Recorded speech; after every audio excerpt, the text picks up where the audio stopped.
दैनिक चालू वार्ता, एक पाऊल सत्याच्या शोधात, साथ तुमची, काम आमचं. नमस्कार, मी DS लोखंडे पाटील दैनिक चालू वार्तामध्ये आपलं सर्वांचं स्वागत करतो. आज दैनिक चालू वार्ताच्या स्टुडिओमध्ये जे इस्कॉनचे गेल्या 12 ते 15 वर्षापासून इस्कॉन मंदिरामध्ये कृष्णाची सेवा करतात, अनंत गोपदासजी, आपलं दैनिक चालू वार्ता स्टुडिओमध्ये मनापासून स्वागत आहे. आज आपण यांच्याशी एक धार्मिक आणि जनरल गोष्टीवरती चर्चा करणार आहोत. आनंद गोपदासजी, पुन्हा मी तुमचं दैनिक चालू वार्तामध्ये मनापासून स्वागत करतो. आज आपण आपल्याला स्टुडिओमध्ये बोलवण्याचं एकच कारण की काही ज्या छोट्या मोठ्या गोष्टी आहेत ते लोकांपर्यंत चुकीच्या पद्धतीने पसरलेल्या आहेत. तर एक धार्मिक असतील किंवा जनरल असतील ज्या धर्माच्या रिलेटेडच आहेत, तर त्या एक जनरल गोष्टीवरती आपण संवाद करणार आहोत. तर माझा पहिला प्रश्न असेल तुम्हाला की आपण दीक्षा घेतली तर एक आपली कौटुंबिक पार्श्वभूमी काय होती आणि आपण इकडे कसे ओळखत आणि काय शिक्षण वगैरे झालेलं आहे आपल्याला? माझं मूळचं नाव अतुल जोशी. इस्कॉन या संस्थेमध्ये जेव्हा दीक्षा झाली म्हणजे मी जेव्हा गुरु स्वीकारला तेव्हा हे नाव झालं. दीक्षा ब्रह्मचारी पद स्वीकारल्यानंतर सुद्धा होते, गृहस्थ असल्यानंतर सुद्धा होते दीक्षा. जेव्हा ही हरिनाम दीक्षा होते तेव्हा तुमचं जे नाव जे आहे ते बदललं जातं म्हणजे आध्यात्मिक नाव तुम्हाला भेटतं. या आध्यात्मिक नावाने तुमचं संबोधन होतं आणि याच्यामध्ये तुम्हाला दास म्हणजे भगवंत किंवा भगवंतांचे काही नित्य पार्षद आहेत त्यांचं दास म्हणून तुम्हाला संबोधलं जातं, जेणेकरून तुम्हाला नेहमी हे सातत्याने तुम्हाला स्मरण राहील की तुम्ही तुमची ओळख, खरी जी ओळख जी आहे की तुम्ही दास आहात. दास म्हणजे सेवक. बरं. तर माझं नाव आता इस्कॉनमध्ये अनंत गोपदास आहे आणि माझी कौटुंबिक पार्श्वभूमी अशी होती की मी सॉफ्टवेअर इंजिनियर 2002ला मी पुणे युनिव्हर्सिटीमधनं सॉफ्टवेअर इंजिनिअरिंग म्हणजे बी कम्प्युटर झालो आणि नंतर 2003 ते 2005 या दरम्यानमध्ये मी एका सॉफ्टवेअर कंपनीमध्ये सॉफ्टवेअर इंजिनिअरिंग म्हणून मी काम पण केलं आणि नंतर मग आई वडिलांची आणि घरच्यांची परमिशन घेऊन मी या संस्थेमध्ये पूर्ण वेळ हा स्वयंसेवक म्हणून काम करतो. आनंदजी, इस्कॉन मध्ये आपण येण्याचं असं एक टर्निंग पॉइंट कोणता की आपण का वळलात? सगळं सोडून, सगळा संसार सोडून, म्हणजे घरदार किंवा भगवंताची सेवा का करावीशी वाटली? तुम्ही तुमचं काम करत असताना भगवंताची सेवा करू शकला असतात. एक टर्निंग पॉइंट प्रत्येकाच्या जीवनामध्ये काही ना काहीतरी असतोच. जेव्हा आपण काही कुठलं प्रोफेशन स्वीकारत असतो तर हे जे प्रोफेशन आहे हे मी हेच प्रोफेशन का घेतलं असं प्रत्येकाच्या मनामध्ये असतं की कोणी स्टुडिओमध्ये काम करतं, कोणी वेगवेगळ्या ठिकाणी वेगवेगळे लोक वेगवेगळे आपले जॉब करत असतात. तर माझ्या जीवनामध्ये मी जेव्हा लहान असताना मला पण काही प्रश्न अध्यात्मामध्ये पडायचे. त्या अध्यात्मातले प्रश्नांचं समर्थन नाही, निराकरण कोणाकडनं नीट झालं नव्हतं. पण जेव्हा या इस्कॉन संस्थेमध्ये आलो तेव्हा मी प्रश्न विचारायला लागलो. पहिल्या दिवसापासून मला काही प्रश्न भेडसावत होते आणि त्या प्रश्नांचं निराकरण एकदम चांगल्या पद्धतीने मला भेटलं. त्याचं उत्तर मला भेटत गेली आणि नंतर मला हा प्रश्न माझ्या पण जीवनामध्ये हा होता प्रश्न की मी जे हे करतो आहे ते मला माझ्या पुढच्या जीवनामध्ये म्हणजे मला पुढे जाऊन काय करायचं आहे हा प्रश्न होताच. तर मला हा प्रश्न पडलाच कारण की जो मी आतापर्यंत जे काही करत आहे आणि आता मला जे पुढे काय करायचं आहे हे गीता वाचल्यानंतर मला थोडंसं हा प्रश्नांची उत्तर भेटायला लागली की मानवी जीवनाचं. आणि थोडं थांबव, तुम्ही इस्कॉन कडे कसं वळत? तुम्ही इस्कॉन मध्ये या कारणासाठी मी वळालो की मला माझ्या प्रश्नांची उत्तरं चांगली भेटली, तर जेणेकरून मी पण काही लोकांना त्यांना जे प्रश्न भेडसावत असतील, सतावत असतील त्यांना काही गायडन्स करू शकेल. हम्म. म्हणून हे जे प्रोफेशन आहे हम्म. याला काही मला सॅलरी भेटत नाही, हम्म. पण या प्रोफेशनच्या द्वारे मी बरेच लोकांना भेटू शकतो आणि त्यांना आध्यात्मिक काही मार्गदर्शन करू शकतो. आणि मला हे चांगलं वाटायला लागलं की हे जे आहे लोकांपर्यंत मी पोहोचू शकेन आणि लोकांना काही त्यांचे जे प्रश्न भेडसावत असतील त्यांचं सामर्थ्याने उत्तर देऊ शकेन. तुम्हाला असा कोणता प्रश्न भेडसावत होता जेणेकरून तुम्हाला त्याचं इस्कॉन मध्येच उत्तर भेटेल असं वाटलं आणि तुम्ही इस्कॉन जॉईन केलं? मला हा प्रश्न होता की हे पूर्ण ब्रह्मांडाची निर्मिती कोणी केली? सूर्य, चंद्र, तारे, हे सगळं जे सृष्टीची रचना जी आहे ती झाली कशी? माझी आणि बाकीच्या सगळ्यांची उत्पत्ती झाली कशी? आणि मलाच हे मनुष्य शरीर प्राप्त कसं झालं? आणि कोणाला कुत्र्याचं शरीर प्राप्त झालंय, कोणी मांजर आहे, कोणी घोडा आहे, कोणी वनस्पती आहे. तर असं व्हरायटी का आहे? आणि माझं जे माझ्या जीवनाचं उद्देश काय आहे हे मला प्रश्न होता.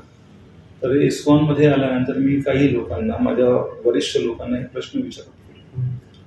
तर आपापल्या कर्मानुसार आपल्याला आपली शरीर प्राप्त होत असतं. बरं. आणि सायंटिफिकली सगळ्या गोष्टी प्रूव्ह आहेत की कुत्र्याचं शरीर कोणाला भेटतं, कोणाला मांजराचं भेटतं. हे 84 लाख पेशीज आहेत, त्याप्रमाणे ते डिवायडेशन होतं किंवा त्याची उत्पत्ती होते, जन्म होतो. आणि ब्रह्मांडाची निर्मिती कशी झाली हे पण सायंटिफिकली प्रूव्ह झालेलं आहे. बिग बँग काय होतं, या सगळ्या गोष्टी. तर तुम्ही सॉफ्टवेअर इंजिनियर आहात, मग तुम्हाला असं का वाटलं की ह्या इस्कॉन मधनच तुम्हाला विश्वास ठेवून मिळवाव्यात किंवा त्याच्यावरती विश्वास ठेवा? सायन्स वरती विश्वास नाही तुमचा? सायन्सवरती विश्वास आहे. सायन्सचा उद्देश जो पहिला जो सायन्सचा जो अभ्यास झाला तो शास्त्रांच्या आधारे होत होता. पण आता नंतर काही शास्त्रज्ञ, बरेचसे आधीचे जे शास्त्रज्ञ होते, न्यूटन, आईन्स्टाईन, गॅलिलिओ, हे जे होते ते देवाला मानणारे शास्त्रज्ञ होते. आणि त्यांनी रेफरन्स आहे बरेच ठिकाणी आहे माझे रेफरन्सेस. म्हणजे आईन्स्टाईन देवाला मानत होते. न्यूटन, आईन्स्टाईन हे जे आहे ते नास्तिक नव्हते, आस्तिक होते. न्यूटनचे बरेच सारे कोट्स आहेत की न्यूटन एका ठिकाणी म्हणतात, whatever we are seeing in this cosmos it is just fragment of the whole entire creation. And whatever we are trying to understand is just iota of that. आपण जे काही समजण्याचा प्रयत्न करतोय, जे काही आपल्याला समजलं या सृष्टीचं ते थोडंसंच आहे. आणि अशी एक मोठी शक्ती आहे या पूर्ण ब्रह्मांडामध्ये ज्या या शक्तीच्यामुळे, या शक्तिमानाच्यामुळे हे पूर्ण ब्रह्मांड चालत आहे. ते न्यूटनचं स्टेटमेंट आहे. मग त्याचं स्टेटमेंट आपण इस्कॉनशी कम्पेअर करू शकतो, म्हणजे तीच शक्ती म्हणजे भगवंत असं? एक धार्मिक म्हणून विचारते प्रश्न हा. मी हे लॉजिकली तुम्हाला सांगतो. जर का काही गोष्टी आपल्याला लॉजिकने आपल्याला प्रूव्ह करता येऊ शकतात, नीतीच्या द्वारे, न्यायाच्या द्वारे. न्याय म्हणजे लॉज. आपण जर का A is equal to B, B is equal to C, तर A is equal to C म्हणतो आपण. ते A आणि B मग एकत्र आहे का असं म्हणतात. जेव्हा शास्त्रज्ञ जेव्हा काही अशी विधानं करत असतात, जेव्हा शास्त्रज्ञ म्हणतायत की अशी काही शक्ती आहे आणि ती त्यांना अजूनही समजलेली नाही, पण या शास्त्रामध्ये, वैदिक शास्त्रामध्ये नाही तर कुठल्याही आध्यात्मिक ग्रंथामध्ये, मी या फक्त वैदिक शास्त्रापुरेशी मर्यादितता नाही ठेवते, कुठल्याही धार्मिक ग्रंथामध्ये, हिंदूंचा असू दे, मुसलमानांचा असू दे, ख्रिश्चनांचा असू दे, कुठल्याही धार्मिक ग्रंथामध्ये जेव्हा काही विधानं येत आहेत आणि शास्त्रज्ञांना ती विधानं समजत नाहीयेत, पण त्यांना एवढं समजतंय की माझं ज्ञान कुठेतरी अपुरं आहे. मग ते अपुरं ज्ञान पूर्ण कसं होऊ शकतं? तर अपुरं ज्ञान पूर्ण या गोष्टीच्या द्वारे होऊ शकतं जिकडे पूर्ण ज्ञान आहे. म्हणून आपण पूर्ण ज्ञान शास्त्रांमध्ये आहे आणि त्या शास्त्रांमधनं हे सगळे सिद्धांत येत आहेत की न्यूटन म्हणतायत की मी जो हा ग्रॅव्हिटीचा जो सिद्धांत आय जस्ट डिस्कवर्ड. न्यूटनच्या आधी सुद्धा हा ग्रॅव्हिटीचा सिद्धांत होता, पण न्यूटनने खोज केली, त्याने डिस्कवर्ड केलं. पण याच्या आधी जे फळ, जे ऍपल जे पडलं ते खालीच पडलं ना. न्यूटनने ते फक्त सिद्ध करून दाखवलं की gravity, law of gravity exist. न्यूटनच्या आधी पण पडत होतं खाली फळ. ते मग बुद्धी दिली कोणी? हा माझा प्रश्न आहे. आणि हे जे बुद्धी आहे ते लॉ ऑफ ग्रॅव्हिटी आणि बाकीचे सगळे जे नियम आहेत. आता मला एक तुम्ही सांगा, सूर्य जर का थोडासा पृथ्वीच्या जवळ आला, जर का थोडासा पृथ्वीपासून लांब गेला, काय होईल? विनाश होईल. थोडासा, आंशिक.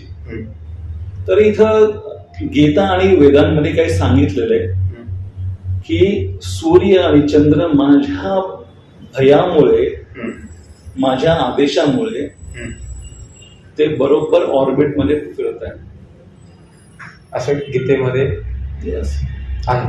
येस. बरं आनंदजी, एक पुढचा नेक्स्ट प्रश्न असा आहे माझा, दीक्षा घेणं म्हणजे काय, आणि दीक्षा घेण्यासाठी एखाद्या इस्कॉन सारख्या टेम्पलशीच कनेक्ट व्हावं लागतं का? एक 4 संप्रदाय आहेत असं एका वैदिक साहित्यामध्ये सांगितलं जातं की संप्रदाय विहीनते निष्फलते मंत्रमता. एखाद्या प्रॉपर आध्यात्मिक संस्थेच्या कडनं जर का तुम्ही दीक्षा नाही घेतली, या 4 संप्रदाय आम्ही जे मानतो, कोणते आहेत ते 4 संप्रदाय? ब्रह्म संप्रदाय आहे, म्हणजे ब्रह्माजींपासून जे ज्ञान आलेले की भगवान श्रीकृष्णांनी जे ज्ञान दिलेले ते ब्रह्माजींना दिलेले. कुमार संप्रदाय आहे, हे ब्रह्माजींचे 4 पुत्र सनक, सनातन, सनंदन आणि सनत कुमार यांच्याकडे जे ज्ञान दिलेलं होतं, आणि त्यांच्याकडनं एक जी संप्रदाय आलेली लक्ष्मींच्या द्वारे जे श्री संप्रदाय येते, आणि रुद्र संप्रदाय जे भगवान शिवजींना जे ज्ञान दिले त्याच्याद्वारे ती संप्रदाय येते. या 4 संप्रदायांमध्ये जे ज्ञान प्राप्त होतं, जसं एखाद्या व्यक्तीला कुठनं जर का शिक्षण घ्यायचं असेल, शालेय शिक्षण घ्यायचं असेल, तर त्या शालेय शिक्षणाच्या ज्या वेळेला आपण शाळेमध्ये ऍडमिशन घेतो किंवा कॉलेजमध्ये ऍडमिशन घेतो, तर ते कुठल्या युनिव्हर्सिटीशी कनेक्टेड आहे हे आपण विचारतो ना प्रश्न, की पुणे युनिव्हर्सिटी, मान्यवर युनिव्हर्सिटीशी अफिलिएशन जर का असेल तर त्याच कॉलेजमध्ये किंवा शाळेमध्ये आपण दाखला घेतो. बरं, म्हणजे इस्कॉन हे एक धार्मिक आणि मान्यता प्राप्त ऑर्गनायझेशन आहे आणि तिथे सगळ्या गोष्टी डिसिप्लिननी होतात, म्हणून आपण त्या जोडलेले आहात आणि तिथे दीक्षा घेतलेली आहे, असंच? हो. बरं प्रभूजी, आनंदजी, आता मला एक पुढला प्रश्न माझ्या वतीने नाही, हे आम जनतेला पडलेला प्रश्न आहे. हिंदू धर्मामध्ये अनेक देवी देवता आहेत अशी मान्यता आहे, 33 कोटी आहेत अशी पण मान्यता आहे. पण 33 कोटी देवी देवताला न पूजता फक्त कृष्णाचीच भक्ती करावी असं इस्कॉन मध्ये का सांगितलं जातं? इस्कॉन हे वैष्णव संप्रदायांचं एक मान्यता प्राप्त वैष्णव संप्रदायांपैकी एक संप्रदाय आहे, आणि आपल्या हिंदूंचं न म्हणता सनातन संस्कृतीचं जे मूळ गाभा जो आहे ते आहे भगवद्गीता. या गीतेमध्ये बरेच असे श्लोक आहेत, आणि हे इस्कॉनचं म्हणणं नाहीये, गीतेचं म्हणणं. आम्ही भगवान श्रीकृष्णांना मानतो, आणि सर्वसाधारणपणे सनातन संस्कृतीमध्ये गीतेचं जे स्थान जे आहे ते सर्वोत्कृष्ट आणि सर्वश्रेष्ठ स्थान आहे. तर याच्यामध्ये गीतेमध्ये बरेच सारे श्लोक येतात. कामस्तस्य ज्ञाना प्रपद्यन्ते अन्य देवता तम तम नियमासाय प्रकृती नियतास्व. आणि 9व्या अध्यायामधल्या येपी अन्य देवता भक्ता भजंती माम अविधिपूर्वकम असं पण श्लोक मध्ये सांगितलेलं आहे. यांती देवव्रता देवान पितृन यांती पितृव्रता भूतानी यांती भूतेश्वरी यांती हत्यान जिनोपी माम म्हणतात की तुम्ही जर का दुसऱ्या अन्य देवी देवतांना पूजा करत असाल, हे भगवान श्रीकृष्णांचं कथन आहे.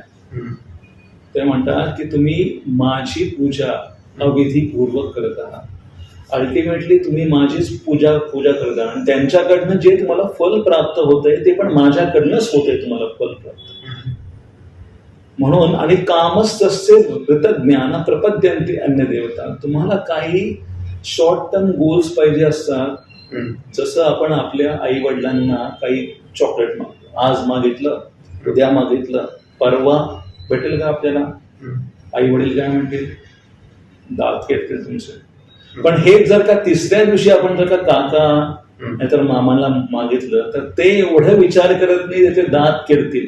पण आपले जे मूळ आई बाप आहेत, आपला पांडुरंग आणि विठ्ठल आणि रखुमाई, तेच भगवान श्रीकृष्ण आणि राधाराणी आम्ही म्हणतो त्यांना, तर ते आहेत आणि त्यांना माहिती आपल्यासाठी काय चांगलं आहे आणि काय वाईट. म्हणून अशा आई वडिलांची आम्ही पूजा करतो ज्यांना आपल्यासाठी बरंच काही माहिती आहे, आपल्यासाठी काय चांगलं काय वाईट हे माहिती आहे. आणि अन्य देवी देवता हे आपल्या काका मामा वेगवेगळ्या नातेवाईकांसारखे आहेत, म्हणून आम्ही यांची पूजा करतो आणि भगवान श्रीकृष्ण सांगतात म्हणून आम्ही पूजा करतो. इस्कॉन मंदिर किंवा टेम्पल हे पूर्ण भारतभर 150च्या प्लस त्याच्या शाखा म्हणजे टेम्पल्स आहेत पूर्ण जगभरामध्ये. हे वैष्णव पंथला बिलॉंग्स करतात, तिथून म्हणजे वैष्णव पंथला मान्यता प्राप्त आहे असं तुम्ही बोलले. तर मग इथे विष्णूची का पूजा होत नाही? विष्णूचेच हे अवतार मानले जातात, 9 अवतार हे विष्णूचे आहेत. 9 अवतारापैकी 9वा अवतार हा कृष्णाचा मानला जातो, शेवटचा अवतार. तर मग बाकी अवताराला तेवढं महत्व इस्कॉनमध्ये दिलं जात नाही असं लोक म्हणतात.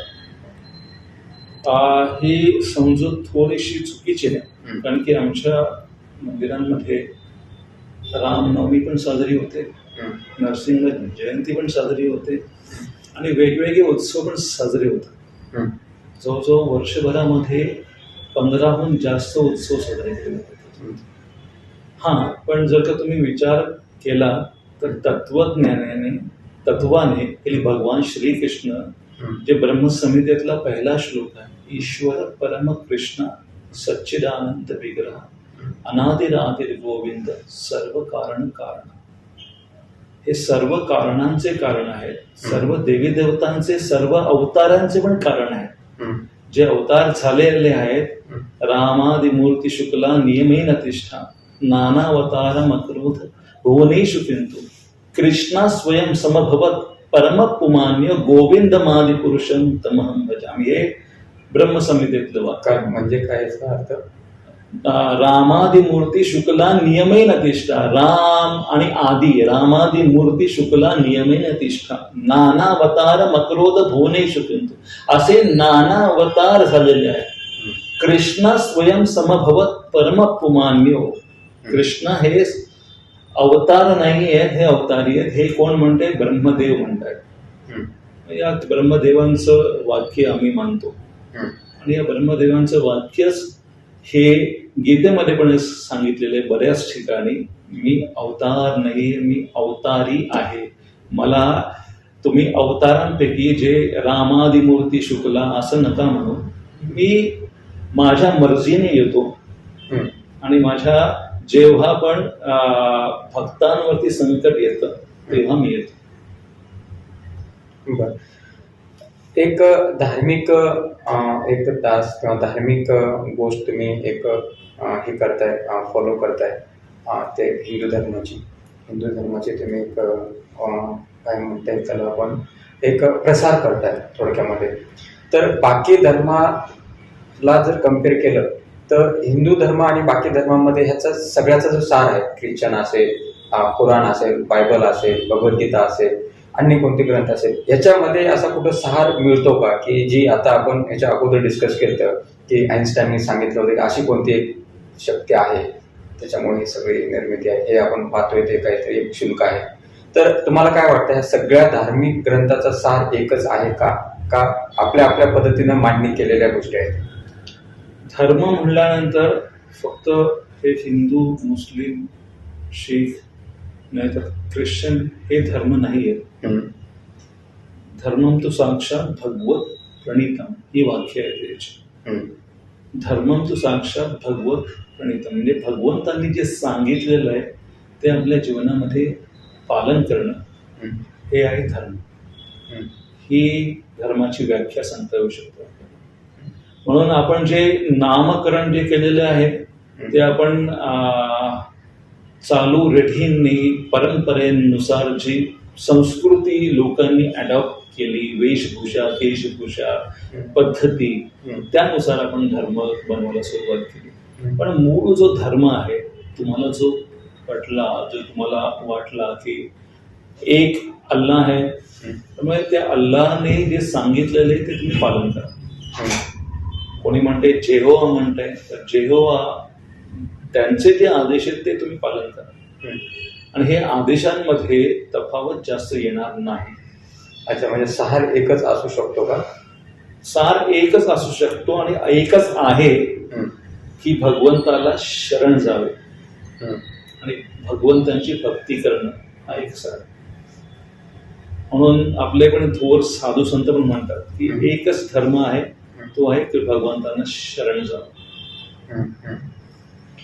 आनंदजी, अजून एक प्रश्न आहे, हा आपल्या हिंदू धर्मामधील तमाम जनतेच्या वतीने मी तुम्हाला विचारतो. हिंदू धर्मामध्ये ब्रह्म, विष्णू, महेश या 3 देवता आहेत. त्यांचं उच्च स्थान आहे.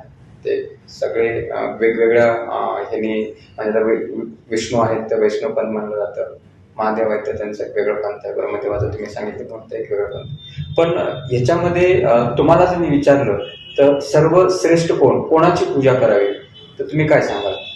एक कथा येते याच्यामध्ये, थोडीशी तुम्हाला कथा सांगते. बरं. तर ही जी कथा आहे, ही कथा फारच विशेष आणि फेमस पण आहे वैदिक साहित्यामध्ये. भृगू म्हणून एक मोठे ऋषी झाले. जसा हा तुम्हाला प्रश्न पडला तसाच बऱ्याच साऱ्या देवी देवतांना प्रश्न पडला होता की या तिघांमध्ये सर्वात श्रेष्ठ कोण? ब्रह्माजी, नंतर शिवजी का विष्णू? तर भृगू जे आहेत ब्रह्मदेवाचेच पुत्र आहेत आणि भगवान शिव पण हे ब्रह्मदेवाचेच पुत्र आहेत त्याच्यामध्ये. तर भृगू महर्षींना विचारण्यात आलं की तुम्ही आम्हाला याचं उत्तर द्या की कोण श्रेष्ठ आहे, ब्रह्मदेव, शिवजी का विष्णू? तर ते म्हणले मला थोडासा वेळ द्या, या तिघांची मी परीक्षा देऊ. तर भृगू महर्षी पहिल्यांदा आपल्या वडिलांकडे गेले परीक्षा घेण्यासाठी. आणि ब्रह्मदेवांच्या ब्रह्मपुरीमध्ये जेव्हा गेल्यानंतर भृगू महर्षी मुलगा असले कारणाने त्यांनी वडिलांना जेव्हा बघतात तेव्हा पायाला हात लावायला पाहिजे, नमस्कार करायला पाहिजे. भृगू महर्षी त्यांच्या पायाला हात लावत नाही आणि रिॲक्शन्स बघतात. ब्रह्मदेव थोडेसे क्रोधित झालेले, त्यांना वाटले की माझ्या मुलाने माझा आदर नाही केला, मला बघता क्षणी त्यांनी माझ्या पायाला हात लावला. आणि भृगूंच्या पण हे लक्षात आलं की माझ्या वडिलांना राग आला, मी त्यांचा काही कृतीच्या द्वारे अनादर केला तर यांना राग आलेला. तर राग ज्याला येतो, ज्याला क्रोध येतो, असा अहंकार आहे त्याच्यामध्ये, तो तर सर्वोच्च असू शकणार नाही असं त्यांनी निष्फळ काढलं. दुसरे गेले ते आपल्या भावाकडे, भगवान शिवजींकडे गेले आणि शिवलोकांमध्ये गेल्यानंतर त्यांनी सांगितलं नंदीला की मी आलो, सांग माझ्या भावाला सांग भृगू आलेला आहे भेटायला. आणि भगवान शिव धावत आले त्यांना आलिंगन दाखवायला, मिठी मारायला. तर भृगू म्हणले अरे थांब थांब थांब, कुठनं त्या स्मशानामधनं आलेलं आहे, ती राग खाऊन आणि काय ती मुंडांची माळा टाकलेली आहेस तू, कसं तरी थोडं तरी काहीतरी तुला वाटते की मी ब्राह्मण श्रेष्ठ आहे आणि तू काय मला अशी मिठी मारतोयस. शाब्दिक अपमान झाला त्यांचा. तरी भगवान शिवजींचा शाब्दिक अपमान झाला तेव्हा ते क्रोधाने तप्त झाले आणि भृगूला आपल्या त्रिशूळाच्या द्वारे मारायला गेले. तेव्हा वहिनीमध्ये आल्या, पार्वती माता मध्ये आल्यानंतर म्हणले भाऊजी तुम्ही जा आता, पळ काढा इथनं, आमचे हे जरा तापलेले आहेत. आणि नंतर मग भृगू गेले ते डायरेक्टली विष्णूंकडे आणि विष्णू कर्णोदक्षाई सागरामध्ये पडलेले आहेत आणि डायरेक्टली विष्णूंच्या छातीवरती आपल्या पायाने आघात केलेला आहे. आणि विष्णूंना हा आघात झाल्यानंतर तुरंत विष्णूंची प्रतिक्रिया येते की तुझे पाय फारच कोमल आहेत भृगू आणि माझी छाती फारच कठोर आहे, तुला लागलं तर नाही. आणि भृगू लगेच दंडवत घालून म्हणतात, सगळ्या देवी देवतांना बोलतात, ज्याला अहंकार नाही, ज्याला श्रेष्ठतेचा भाव नाही, असा व्यक्तीच श्रेष्ठ असतो. भगवान विष्णूंना मी शारीरिक अपमान केला, त्यांच्या वक्षस्थळावरती जोरदार आघात केला, माझ्या फक्त भावाला मी शाब्दिक आणि माझ्या वडिलांना फक्त कृतिक जो अपमान केला होता तो पण त्यांना सहन झाला नाही. पण यांनी सहन केला. सहन न करता मला विचारलं त्यांनी, म्हणून माझ्या अंदाजानुसार भगवान विष्णू हे श्रेष्ठ. बरं, याचं तात्पर्य काय द्यायला पाहिजे? तात्पर्य असं आहे की भृगूंनी हा जो प्रयोग केला त्यांच्या प्रयोगानुसार ज्या व्यक्तीला अहंकार शून्य व्यक्ती आहे, तो ज्याला माझा मोठेपणा काही नाहीये, मी ही सगळी रचना केली असून सुद्धा मला लोकांनी वाहवा करायला पाहिजे, सन्मान द्यायला पाहिजे, मी कोणी मोठा आहे असं ज्याच्यामध्ये नाहीये, तो व्यक्ती वास्तविक मोठा आहे. ठीक आहे. आनंदजी आज आपल्या सोबत होते. त्यांनी बऱ्याचशा गोष्टी आपल्याला सांगितल्या आणि ते आपल्यापर्यंत एक पॉझिटिव्ह मेसेज आणि ज्या काही क्वेरीज होत्या धर्मा रिलेटेड किंवा धर्माच्या संदर्भामध्ये किंवा देवी देवताच्या संदर्भामध्ये त्यांनी आपल्याला सांगितले आहे. आनंदजी, आपलं पुन्हा मी खूप खूप मनापासून आभार व्यक्त करतो आणि आपण येथे मुलाखत थांबवतो. धन्यवाद.